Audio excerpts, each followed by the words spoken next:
This story is called Zipping, Zapping, Zooming Bats by Anne Earl and illustrated by Henry Cole. Zipping, zapping, zooming bats. Zipping, zapping, zooming bats. When the sun goes down, bats come out to hunt. You have to look quickly to see a bat before it's gone. They kind of look like birds. Many bats hunt insects. They eat lots of insects. Each night a bat chomps half its own weight in bugs. If you weigh 60 pounds, that's like eating 125 peanut butter and jelly sandwiches every day.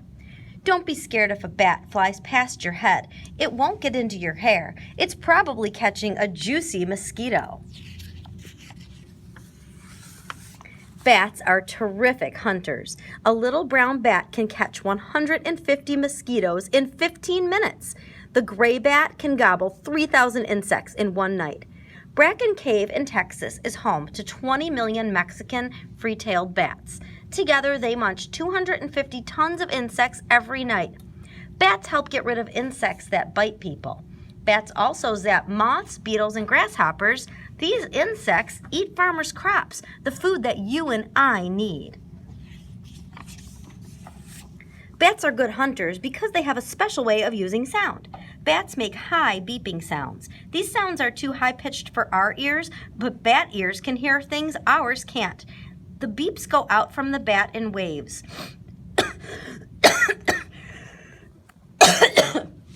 Excuse me. The sound waves hit objects around the bat. When sound waves hit an object, they bounce back. The bounced sound waves come back to the bat as echoes. The bat can tell by the echoes what kind of insect is near and exactly where it is. Then the bat can catch it. We call this echolocation. And we can't see sound, but if we could, that's what it would look like. The echoes that bounce off a tree sound different from the echoes that bounce off a bug. Bats use echolocation to hear things that are in their way. They can zoom fast through dark forests and black cave tunnels. If a bat gets into your house, open a door or window. The bat will echolocate and hear the opening it can use to fly out. And this is a diagram of a bat. There's his second finger up here, the third finger right here. This is his fourth finger, his thumb, his fifth finger. So this is like his hand on his wing. There is the tail membrane, the tail, and the wing membrane. That's what keeps the bones stuck together. And that's what he looks like. Bats are also good hunters because they are expert flyers. Their wings are different from bird wings. Bat wings have long arm bones with extra long finger bones. A thin skin called a membrane stretches between the bones. The membrane connects the wing bones to the bat's legs and body.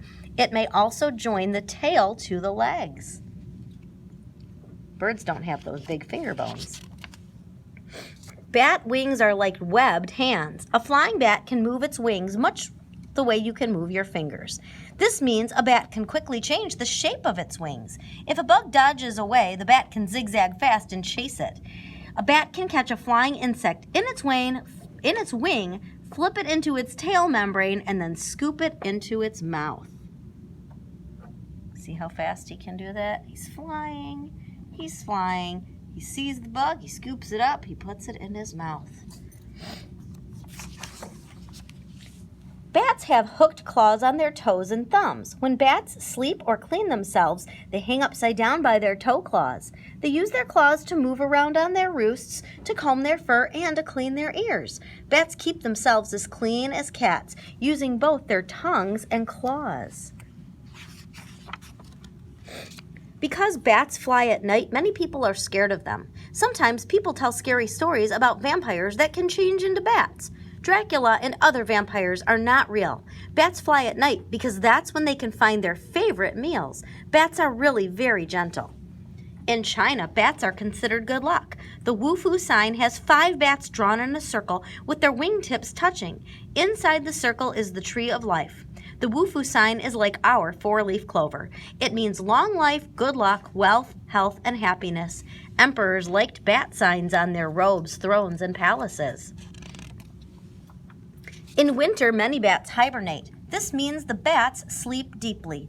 While bats are hibernating, their breathing slows down and their heart rate drops from 900 to 20 beats a minute. Hibernating bats need less energy to stay alive.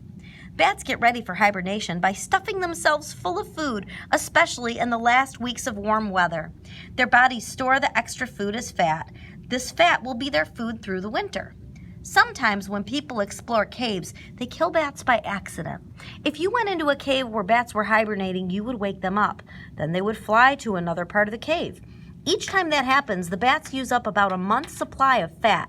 If they use up too much stored food, they will starve before spring when they can hunt again.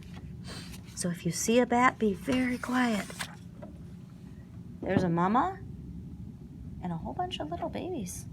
If you go into a cave in June or July, be sure to look for baby bats. If you do see pups, never touch or bother them. Leave quickly and quietly.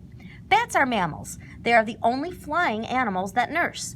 This means that the mother's bodies make milk to feed their babies. Bat pups hang together in large groups called nurseries. Each mother returns to feed her pup at least twice a night. The pups need their mother's milk to survive. If you disturb a nursery cave, the frightened mothers may leave and the pups will starve. Besides disturbing their caves, people harm bats by destroying their homes. People close off their attics and tear down old barns. They seal off empty mines and cut down forests where bats like to live. Several bats are now in danger of dying out. In some places, there aren't enough bats left to keep down the number of insect pests. Farmers lose crops and mosquitoes feast on us.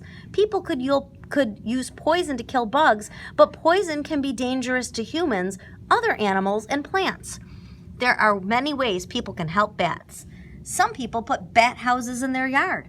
Public parks and nature centers may have houses for large groups of bats. See page 32 for plans to build your own bat house. In Midfield, Alabama, elementary school children can join the BAT, Bats Are Terrific Club. Members help spread the word that bats are not scary. Groups who care about wild animals are putting gates on cave entrances. Bats can zip easily through the gates, but people can't. If a bat flies past you in the dark, listen closely. Maybe you can hear the soft, fast flutter of its wings before it's gone. Even if you can't, you can be sure that the bat heard you.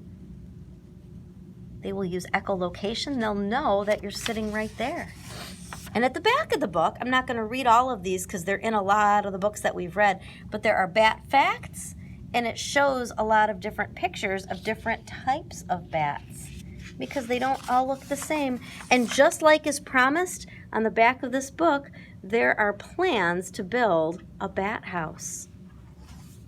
And that is the end.